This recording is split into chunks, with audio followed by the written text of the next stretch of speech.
Hi, I'm Eric Anderson. Tonight on KPBS Evening Edition, investigators say they're seeing new deadly drugs here in San Diego, some that haven't been seen before anywhere in the U.S. California's former public utilities chief is still under investigation for his dealings with power companies, but that didn't stop a big party for him. Also tonight, Chris Cate is San Diego's newest and youngest city council member. We talk with him about his goals for District 6 and about some council controversies. He's made us laugh with his impersonations on Saturday Night Live. Now, comedian Darrel Hammond is sharing laughter and tears on the stage at the La Jolla Playhouse. And the name Escondido means hidden in Spanish. Tonight, we take a look at one of the city's hidden treasures. KPBS Evening Edition starts right now.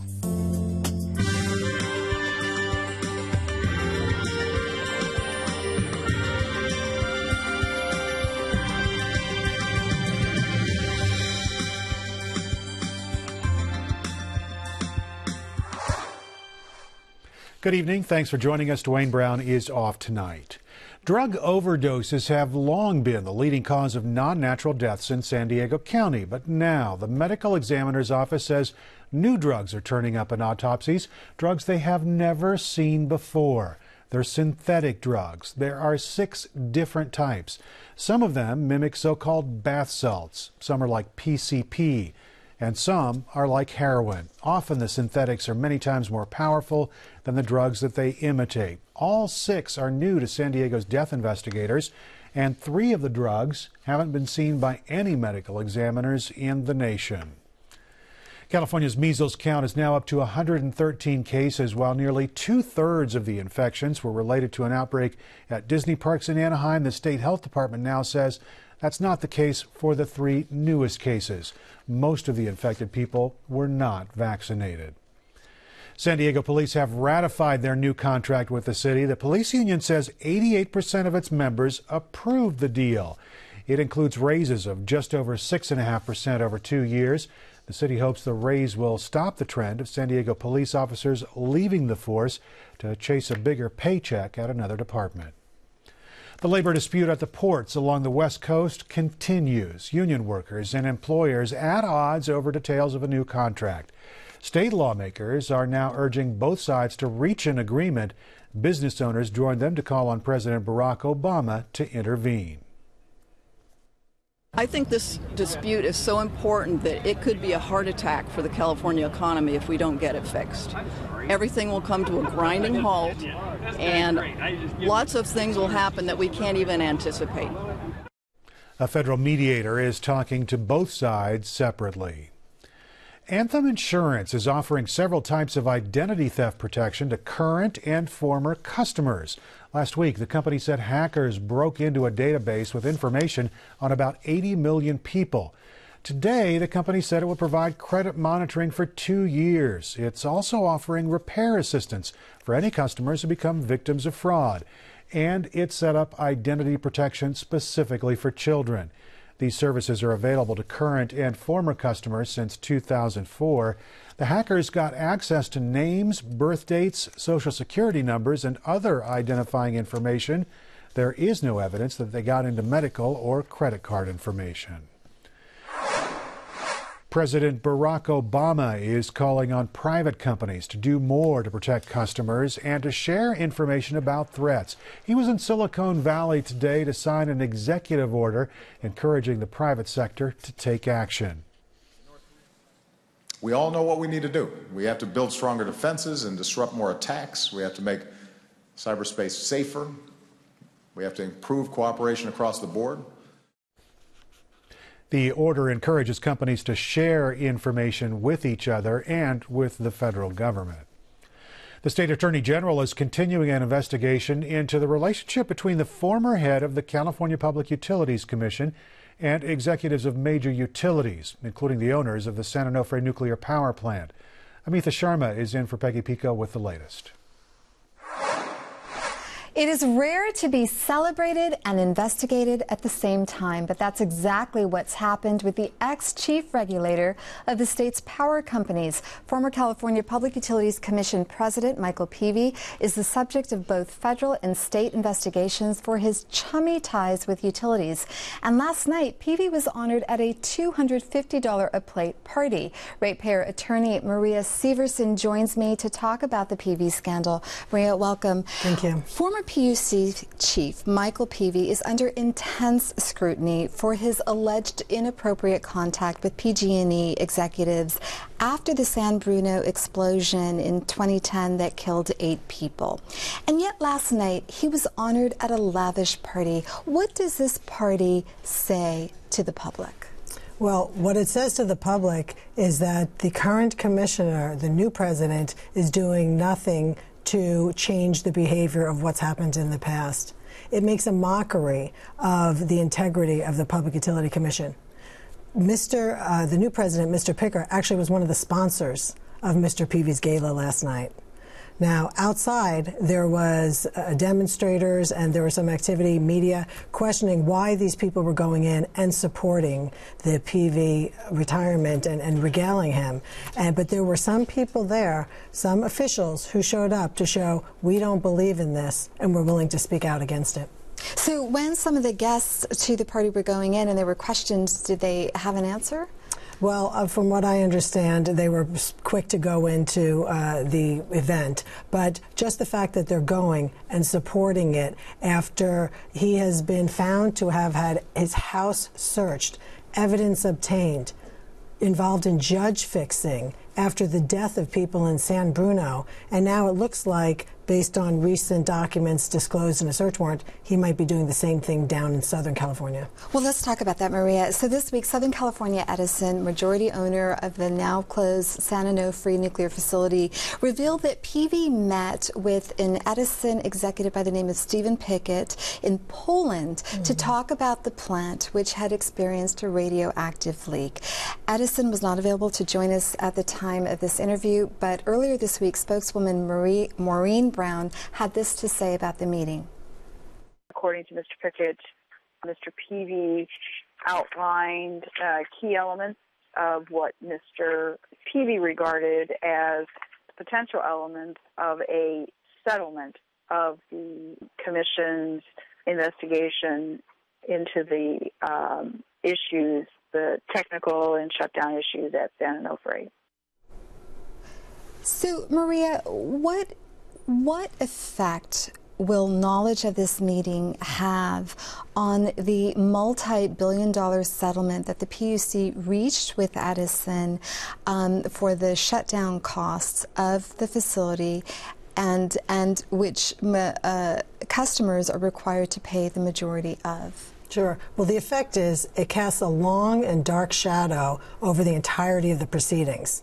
To put it into context, this meeting, private meeting in the Hotel Bristol in Warsaw, Poland, occurred March 26, 2013. This was during the course of the proceedings that ratepayers were involved in. Any proceedings after that with putting on of evidence was really a charade. It appears something might have been worked out well before any of the public proceedings occurred, and it was merely just a charade. So this meeting took place 2 years ago. Edison says it didn't report it because it didn't think it was important enough, but it reconsidered reporting it after Peavy's home was recently searched by state investigators. What do you think of that explanation? Well, I think that it wasn't until it was reported publicly of these notes called RSG, notes from the Bristol Hotel. RSG means replacement steam generators at San Onofre. That's the heart of what we're talking about. These failed generators that were supposed to last decades, for which ratepayers are paying, failed in less than 2 years. So what this says is that there was something worked out, and it casts aspersion on the entirety of the proceedings. There needs to be a redo. So that's my next question. What recourse do ratepayers have at this point legally? Well, those who are participating in the proceedings we've asked for a rehearing based on what we found out. We've gone to court in federal court where the PUC won't act, asking the federal court to not let this utility take the ratepayers' rates. But the public needs to get involved and talk with their congressmen and assemblymen and ask for action. There needs to be a demand that Governor Brown, from the top down, take action and stop this activity and do a redo. We're going to wrap it there. Maria Severson, thanks so much for coming on the program. Thank you. State lawmakers are considering a bill requiring helmets for adults on bicycles. It's already the law for children. The bill also calls for wearing reflective clothing on nighttime rides. Lawmakers say there's been a steady increase in the number of bicycle riders injured or killed in traffic accidents. And if this measure passes, riders without helmets could be fined up to $25. The San Diego County Bicycle Coalition, by the way, opposes the bill, saying that helmet mandates discourage people from riding bicycles. The University of San Diego hosted the 10th annual Technology and Education Showcase today. Educators coming together and doing more than just looking at the latest in ed tech. KPBS education reporter Matt Bowler joins us from the newsroom. While on the surface, USD's Technology and Education Showcase looked like any other conference, it wasn't. Participants were asking themselves big questions about technology's place in the classroom. For a lot of people, technology can be scary. Even Plato was openly suspicious of writing the technology of his time. USD's Christopher Wessels says it's important to explore and keep up with the latest tech trends.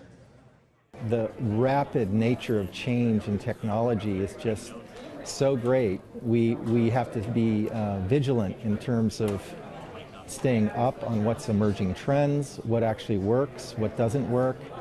Wessels says the old school model of a teacher as the sage on the stage delivering lectures is diminishing. With technology, teachers can make curriculum adjustments on the fly. That we can leverage those academic analytics and help faculty members understand what's being understood, how they might adjust their presentation or adapt things to make students learn a little bit better. Wessels looks to the future for education and technology with a great deal of hope and a reasonable amount of caution. Matt Bowler, KPBS News. The man who pioneered live breaking news coverage on television in 1949 has died. Stan Chambers spent more than 6 decades at KTLA in Los Angeles. Stories from his long career included the assassination of Robert Kennedy and the Manson family murders. He also broke the story of the Rodney King beating. Stan Chambers was 91.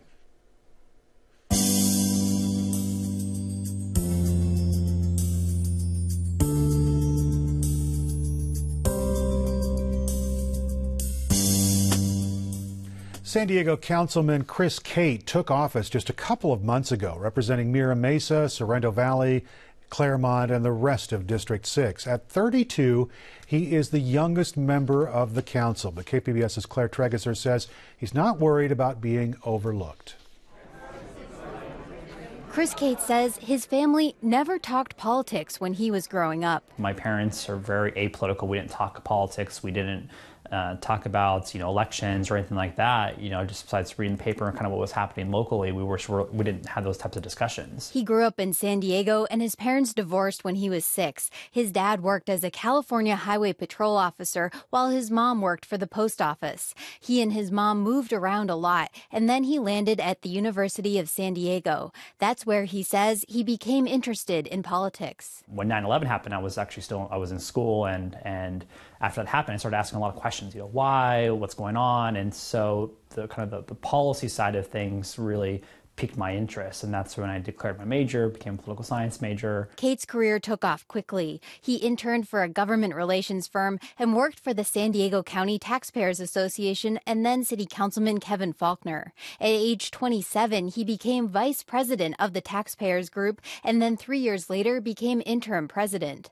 Although Cate's younger than the other council members, he says his experience means he's taken seriously. I've met with them all before during my time with the association, so I will kind of have a little bit of a step ahead in terms of having that relationship and them knowing what I was working on and what my passions have been and what I've worked on in the past. In Cate's very first council meeting in December, he was part of a controversial vote that overthrew Democratic Council President Todd Gloria.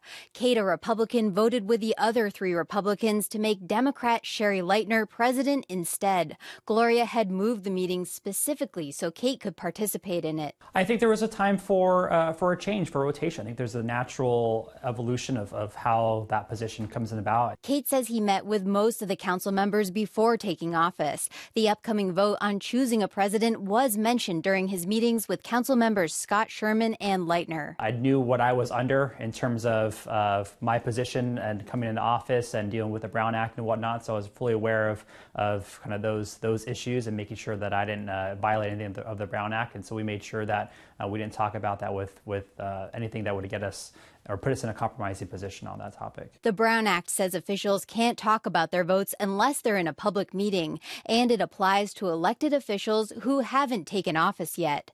The city council had to repeat its vote to elect Lightner president after questions were raised that they'd violated the act. Cate says he's more focused on serving the residents in his district than on politics. He goes frequently to the Mira Mesa Senior Center, which is near his home. One day last month, he stopped in during a watercolor painting class and said he might buy some of the art for his new council office. Cate has big goals for his district, including setting up the first council office page on the community website nextdoor.com and finding creative ways to engage residents in their community. He also wants to rebuild community policing programs that were cut during the budget crunch in 2006. One of my big asks of the chief was to come back and let us know what those programs were prior to 2006, what was working, and something we can re-implement, and what's going to cost to try to put those programs forward again. Cate is planning to get married in January to his fiancée Maria, who works in corporate compliance at Scripps Health. He says balancing his council responsibilities with family time has been the biggest challenge so far. There's a lot obviously to do, and everyone wants to do a lot of good things for the district and for the city, but there needs to find that balance. So it's, how do you find that, and with your family as well. I think finding kind of your groove on what you want to get accomplished in your 4 years. Cate's only a few months into his job, so he's still working on that balance. Before speaking to KPBS, he'd done a KUSI interview at 6:15 a.m. Then he went on to film a city announcement about the Lunar New Year, and then spent the rest of the day in meetings, followed by a ceremony that night. Claire Tregesser, KPBS News. Attorney General Kamala Harris is still the only official candidate in the race to replace California Senator Barbara Boxer, but San Diego Assemblyman Rocky Chavez is still considering a run. The Oceanside Republican told The Voice of San Diego he plans to make a decision after the California GOP conference at the end of the month. A tale of cross-border bribery and corruption involves Sempra Energy and a Mexican multimillionaire. San Diego cops will take home more pay. Maybe they'll stick around. And the latest wacky idea for the San Diego waterfront. I'm Mark Sauer. Join us when the roundtable convenes tonight at 8:30 here on KPBS. As the longest-running cast member in the history of Saturday Night Live, Darrel Hammond is known for his impersonations. He's played Al Gore, Sean Connery, and perhaps most famously Bill Clinton. But throughout his life, Hammond struggled with trauma. Culture reporter Angela Carone says Hammond is now putting his life story on the stage in a one-man show at the La Jolla Playhouse. Darrel Hammond often gets asked to do Bill Clinton, ever since Saturday Night Live skits like this one from 1998. Good evening. I come before you tonight not to talk about the important business of running the country, but rather to specifically address this huge document that the lawyers for Paula Jones have made so graciously available to the media. My fellow Americans, I have read this thing cover to cover. And folks, it's good stuff. Hammond's flawless Clinton has come in handy for the veteran comic, sometimes at unexpected times. In an early scene from his new one-man show at the La Jolla Playhouse, he describes being taken to a crack house in New York City. Some people there thought he was an undercover cop, until the matter was cleared up. From across the room, between puffs off a crack pipe, a topless woman went, Das Clinton. And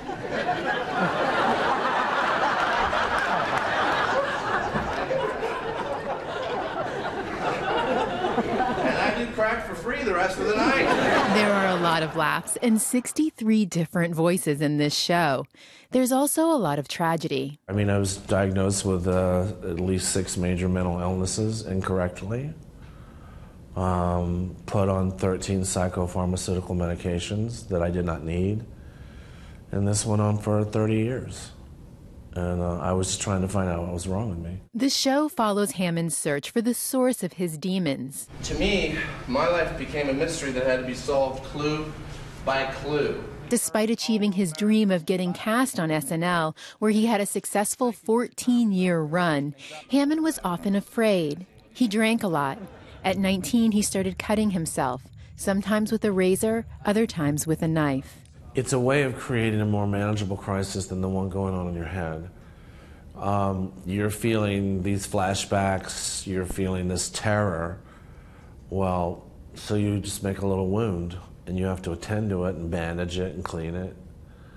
And in the process of doing that, the terror goes away. The terror was rooted in childhood trauma and abuse at the hands of his mother. After director Christopher Ashley read Hammond's best-selling biography, he knew Hammond's story belonged on the stage. I got so struck by the idea that a comic develops a skill as a defense against the people who are abusing him. Doing voices for my mom, and she loved it. And for the moment, you felt like she loved you. Ashley says they worked on finding a balance between the dark and lighter tones of the show. I love asking an audience to laugh and then to gasp and then to laugh again. From the time he was a young boy, Hammond connected voices to different colors. First you get the color, then you get the voice. And if you don't get no color, you ain't get no voice. Ted Koppel, he tells the audience, is blue. See my hiney, big and shiny, makes you giggle to see it wiggle. Al Sharpton is blue and orange. That's how I feel about the Republican Party. That's like, oh no, we didn't wreck the economy, but they got blueberry pie all over the face. He learned to do Bill Clinton by reading John F. Kennedy's inaugural speech with a Southern accent.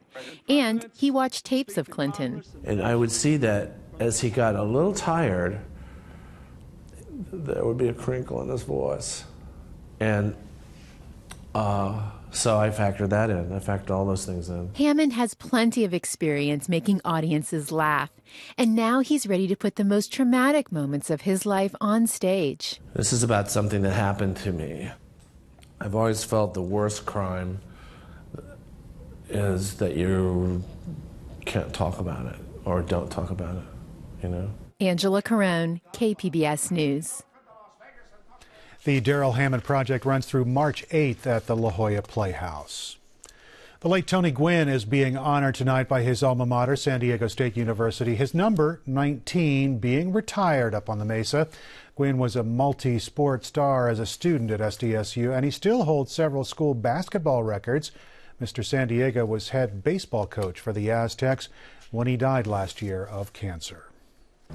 I'm Gwen Eiffel. On the next news hour, the mysteries and science of touch. Miles O'Brien's second look at advances in robotic arms. That's Friday on the PBS NewsHour. San Diego County residents get a treat tomorrow. One of the region's hidden art treasures is open for its once-a-month public viewing. Queen Califia's Magic Garden is tucked in a remote corner of Kit Carson Park, and even if you're looking for it, it's sometimes hard to find. But once the gate swings open, Nikki de Saint Phal's colorful, whimsical playground unfolds. Rebecca Bierman visits here regularly. You see something different every time you come, and it hits you in a different way. My mother came and lived with me for a while and had Alzheimer's, and it would always move her. And it moved her in a way that was very special. And so I can come back and still remember her and our times together here. Phyllis Savin is a retired Escondido Public Art Commissioner. She now works to share the garden's brilliance. The space revolves around an imposing statue of the Queen. She's surrounded by towering totems, and everything is separated from the outside world by a wall topped with huge snakes. Interesting feature do you see the sort of like a bull's face? Yes. Yeah, and then it looks like an open book. Well, the stone, the glass inside there is opalescent. And people who run through the park at 5 in the morning, I don't, tell me that it creates its own rainbows. Seven says the garden used to be open all the time, but it didn't wear all those visits well. We had so much vandalism. It was so heartbreaking, to say nothing of expensive, that we simply couldn't leave it open all the time as we had before. And so now we're open for tours on requests, and we're open the second Saturday. Seven says several hundred people turned out last month. She expects a similar crowd on Saturday. The garden is open from 10 to 2. And tomorrow we're going to have more of that great sunshine we had up in Escondido today. Sunny day for visiting Queen Califia's Magic Garden. And for 187 couples getting married by county officials along the downtown waterfront on Valentine's Day. 80 degrees along the coast tomorrow. Then the temperatures are going to be dropping into the mid-70s. Just a couple of degrees warmer for the inland valleys for the next 3 days or so. Those nighttime temperatures are going to be cool in the 40s and 50s. That's good sleeping weather for you. Up in the mountains, of course, we're going to have that sunshine. Temperatures climbing into the upper 60s, overnight lows down into the 40s as we would expect. And out in the desert, temperatures in the low to mid 80s for the next 3 or so days. Temperatures overnight dropping into the 50s.